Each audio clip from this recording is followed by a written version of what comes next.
పంటకు విలువ జోడించి ప్రాసెసింగ్, బ్రాండింగ్ ద్వారా వ్యవసాయాన్ని మరింత లాభసాటిగా మార్చే దిశగా ఏలూరు జిల్లా ముసునూరు కీలక వేదిక కానుంది.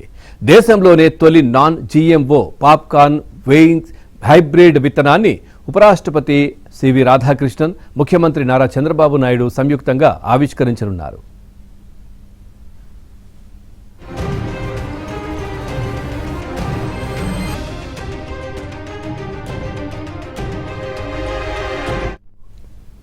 ముసునూరు మండలం కాట్రేనిపాడులో గోర్మే పాప్కార్న్ కా సంస్థ ఆధ్వర్యంలో ఈ కార్యక్రమం జరగనుంది.